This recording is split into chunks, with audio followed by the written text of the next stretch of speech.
आप देख रहे हैं मीडिया टुडे 24। मैं आपके साथ शहाना खान। इसमें कोई शक नहीं है कि राहुल गांधी ने जो कहा था कि मैं बम फोड़ने वाला हूं, तो राहुल गांधी ने सच में एटम बम फोड़ दिया है। उन्होंने फर्जी वोट और फर्जी वोटर्स का एटम बम फोड़ा है। कांग्रेस नेता राहुल गांधी ने गुरुवार को वोटर लिस्ट में गड़बड़ पर 1 घंटा 11 मिनट और 22 पेज का प्रेजेंटेशन दिया। राहुल गांधी ने स्क्रीन पर कर्नाटक की वोटर लिस्ट दिखाते हुए कहा कि वोटर लिस्ट में संदिग्ध वोटर मौजूद है। राहुल गांधी ने बताया कि लाखों पेपर्स की मैनुअली चेकिंग के बाद हमने ये सबूत जुटाए हैं। अगर इन पेपर्स को एक बड़ी गड्डी बनाकर रख दिया जाए तो ये 7 फीट ऊंचे तक चले जाएंगे। सबूतों को जुटाने में करीब 6 महीने तक का वक्त लगा है। ऐसा इसलिए हुआ है क्योंकि चुनाव आयोग ने जानबूझकर हमें नॉन मशीन रीडेबल पेपर्स मुहैया कराए ताकि इन्हें मशीन से स्कैन ना किया जा सके। राहुल गांधी ने प्रेजेंटेशन में दिखाया कि 5 तरह से वोटों को चोरी किया गया है। राहुल गांधी से जितनी मेहनत इस वक्त हो सकती थी उन्होंने पूरी मेहनत की है। उन्होंने डुप्लीकेट वोटर्स के जरिए बताया कि वोट चोरी किए गए हैं। डुप्लीकेट वोटर्स 11,965, ये राहुल गांधी का दावा है। वोटर लिस्ट में एक ही शख्स कई जगह नजर आया, हर बार उसका बूथ नंबर अलग था। 11,000 संदिग्ध ऐसे हैं जिन्होंने 3-3 बार वोट डाला। ये लोग कहां से आ रहे हैं? फेक एड्रेस के जरिए भी वोट चोरी किए गए हैं।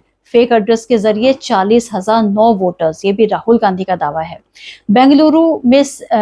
बेंगलुरु सेंट्रल में 40,000 से ज्यादा वोटर्स का पता फर्जी पाया गया है। उन पतों पर कोई नहीं रह रहा है तो फिर वोट किसने डाला? एक ही पते पर 46 वोटर्स, एक पते पर कई वोटर्स हैं, ये दावा भी राहुल गांधी का है। एक पते पर कई वोटर्स मिले। बूथ नंबर 470 पर लिस्टेड 35 नंबर के घर पर 80 मतदाता मिले। ऐसे ही दूसरे घर में एक साथ 46 वोटर्स की लिस्ट भी पाई गई है। अवैध फोटो के जरिए राहुल गांधी का यह भी दावा है कि अवैध फोटो के जरिए भी वोट डाले गए हैं। 4,132 वोटर्स ऐसे थे जिनकी वोटर आईडी में तस्वीरें इनवैलिड थी। कुछ तस्वीरें इतनी छोटी थी कि उन्हें पहचान पाना भी बहुत मुश्किल था, तो फिर उन्होंने वोट कैसे डाल दिया? फॉर्म 6 के जरिए भी फर्जीवाड़ा किया गया है। 70 साल की शकुन रानी ने 1 महीने के अंदर 2 बार वोटर आईडी कार्ड बनवाने के लिए फॉर्म 6 भरा। एक बार उनकी तस्वीर दूर से खींची गई थी, दूसरी बार उन्होंने जूम करके तस्वीर लगाई।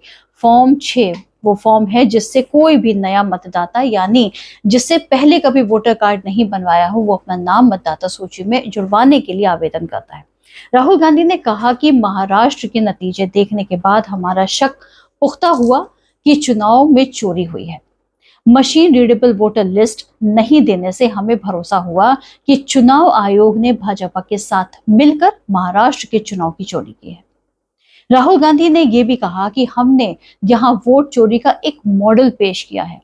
मुझे लगता है कि इसी मॉडल का प्रयोग देश की कई लोकसभाओं और विधानसभाओं में भी हुआ है।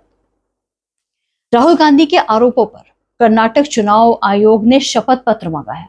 उन्होंने कहा है कि वो लिखित में शिकायत करें ताकि आगे की कार्रवाई की जा सके। कर्नाटक की महादेवपुरा असेंबली सीट की वोटर लिस्ट स्क्रीन पर दिखाते हुए राहुल गांधी ने कहा कि यहां से 6.5 लाख वोट में से 1 लाख वोटों की चोरी हुई है।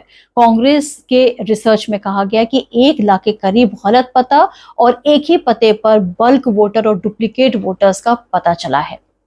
फिर महाराष्ट्र और हरियाणा का जिक्र भी किया गया। महाराष्ट्र में 40 लाख फर्जी नाम।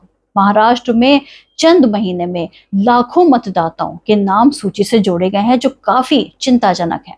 40 लाख वोटर रहस्यमयी हैं। यहाँ 5 महीने में कई वोटर जोड़े गए। वोटर लिस्ट को लेकर के चुनाव आयोग को जवाब देना चाहिए। उन्हें बताना चाहिए कि क्या वोटर लिस्ट सही है या गलत। शाम 5 बजे के बाद वोटर्स टर्नआउट का बढ़ना भी हैरान करने वाला है। शाम 5 बजे के बाद वोटिंग क्यों बढ़ी? चुनाव आयोग इसका जवाब दे। कांग्रेस पार्टी ने वोटों की धांधली के मामले में चुनाव आयोग से सवाल पूछे हैं, लेकिन आयोग ने एक भी जवाब नहीं दिया है। हमें वोटों की चोरी, ये बात राहुल गांधी ने कही है कि हमें वोटों की चोरी पकड़ने में 6 महीने का वक्त लगा है। हरियाणा में हार के लिए वोटर लिस्ट को जिम्मेदार बताया है कि ये गड़बड़ियां इसलिए हैं क्योंकि चुनाव आयोग वोटर्स का डेटा उपलब्ध नहीं कराता है। उन्होंने आरोप लगाया कि इस वजह से वोटों की चोरी हो रही है।